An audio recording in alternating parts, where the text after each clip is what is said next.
The next talk is not about transplantation, even though we are here at the University of Minnesota. My partner, Mark Osborne, is going to talk about organ preservation and rectal cancer. Can we watch and wait? Yeah, I guess that's the ultimate horizon is colon and rectal transplantation. So I'm going to talk a little bit about the history and why, what are the results, and what we can advise our patients, and where this is all headed. But if you really learn nothing else, watch and wait is an example of the rule that selection and biology are king and queen, and surgery is a prince or a princess. But before that, quick shout out to my man, Jean Papillon, who in 1973 demonstrated that rectal cancer could be cured with radiotherapy alone as an alternative to surgery, when he reported 106 patients who received endocavitary radiation, which really generates a lot of radiation to a very small amount of area, not very deep. He noted strict size criteria, small cancer, exophytic, well-differentiated, mobile, absence of palpable mesorectal lymph nodes, and achieved a 70% 5-year overall survival. Not bad for a guy who only had a rigid proctoscope and an index finger to stage rectal cancer. So why watch and wait? Well, the impetus for watch and wait is that we've observed that with modern neoadjuvant chemoradiotherapy, we can achieve a 16 to 24% complete pathologic response rate, and even higher with, as Wolf described, with induction and consolidation chemo added to that. And patients with a complete pathologic response rate have good outcomes. Very low local recurrence rate, less than 10% distal recurrence, a 5-year overall survival of 90%, and a 5-year disease-free survival of 87%. So if you had that sort of survival and you didn't have to take your rectum out, you could also skip all the messiness of the non-zero risk of dying from the operation.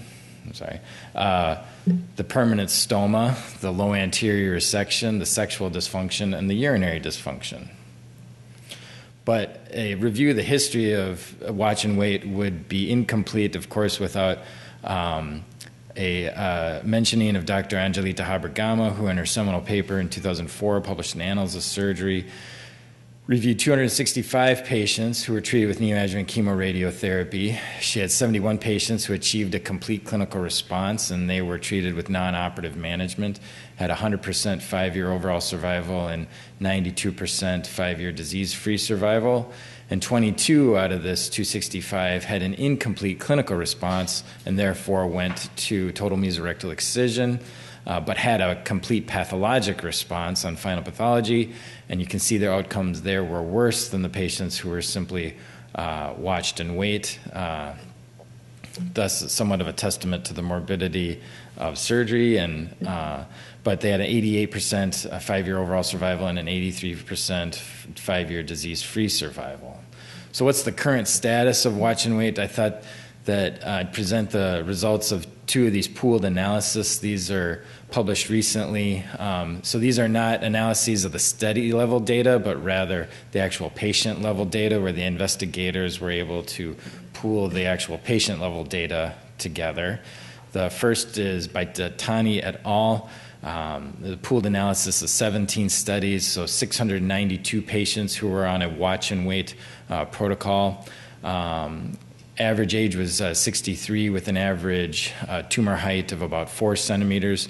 You see that they had a smattering of a small number of T1s and T4s, with the bulk of the tumors being T2s and really T3s, and 50% of patients having node-positive disease.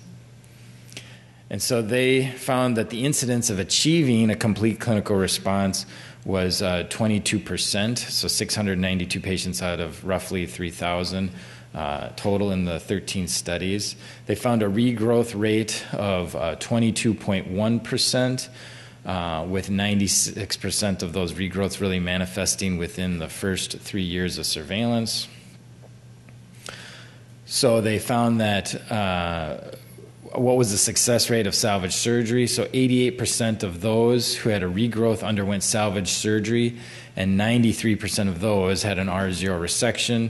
But unfortunately, only half had their sphincter preserved, which I think is testament to the fact that that's why they were on a watch and wait protocol to begin with.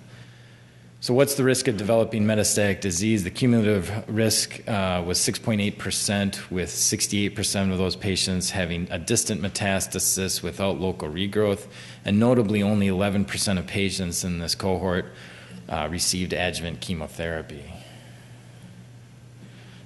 They reported a 3-year overall survival of 93.5% and 3-year disease-free survival of 89.2%. Sounds pretty good to me. So just a little schema of how the patients ended up. Started with 3,000 patients. You achieved a complete clinical response in 700. 539 patients had a persistent clinical response as they were on a surveillance protocol. 153 patients had a regrowth.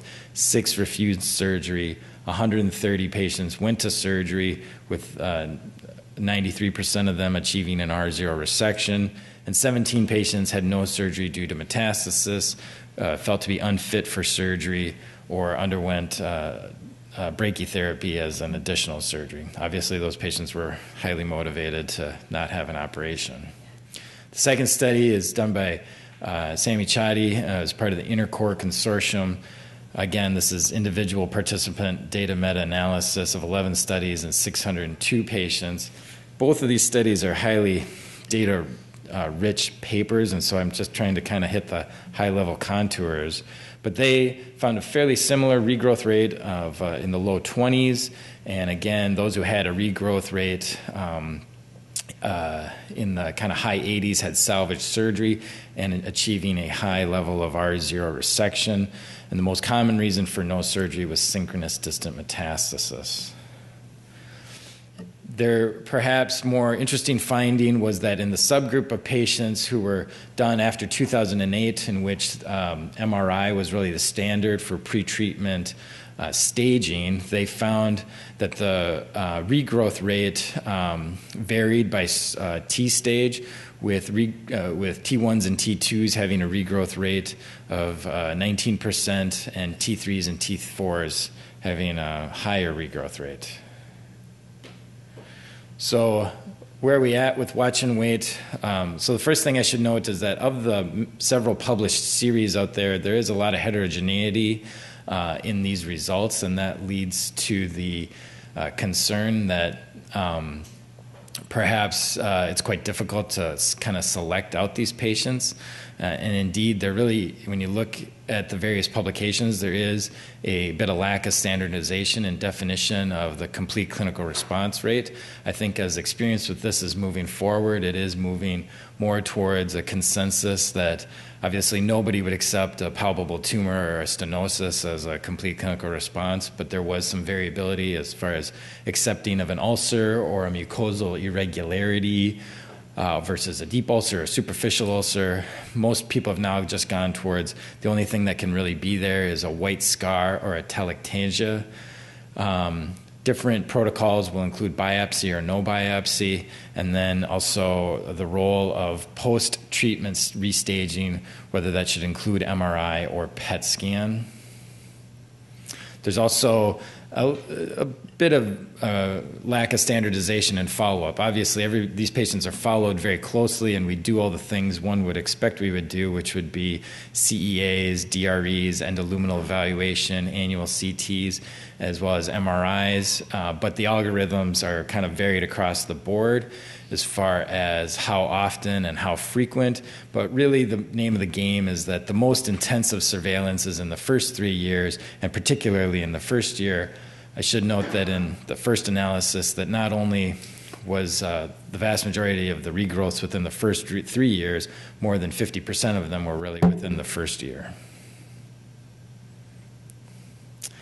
So this led the authors to conclude that the relatively low incidence of metastasis in watch and wait supports the hypothesis that patients with a complete clinical response have a biologically indolent tumor. And I think that's the key point, is that gambling's easy when you can pick the winners. And what this is doing is it's picking the winners. These are the biologically indolent tumors.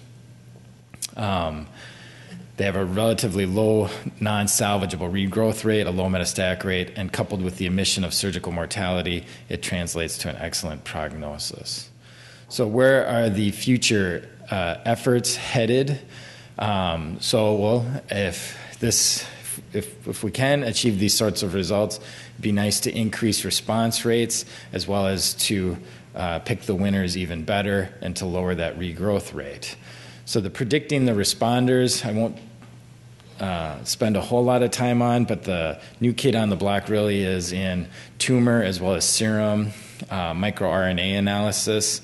There's several papers on this presented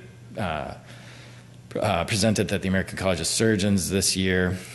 Groups have looked at imaging characteristics as well as the KRAS and P53 mutation status, but as of right now, you're still basically going by those clinical parameters that we talked about absence of tumor as well as what your imaging studies look like. So increasing the responders, just to piggyback a little bit off of what Wolf said, the group at Memorial as well as the group in Brazil have identified that addition of systemic chemotherapy, either in a consolidation or in an induction setting, increases your complete pathologic response rate.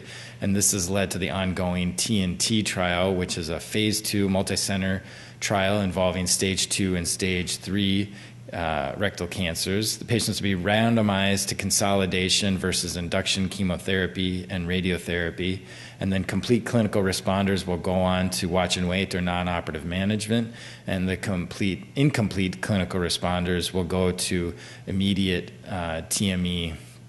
This is set to accrue 300 patients and supposed to accrue sometime this year. The principal investigator is Dr. Julio Garcia Aguilar at Memorial. Just a schema of the study. So you can see in arm 1 there on the right, they'll get their FOLFOX for 16 to 18 weeks, be reevaluated, and then their 5.5 weeks of chemoradiotherapy.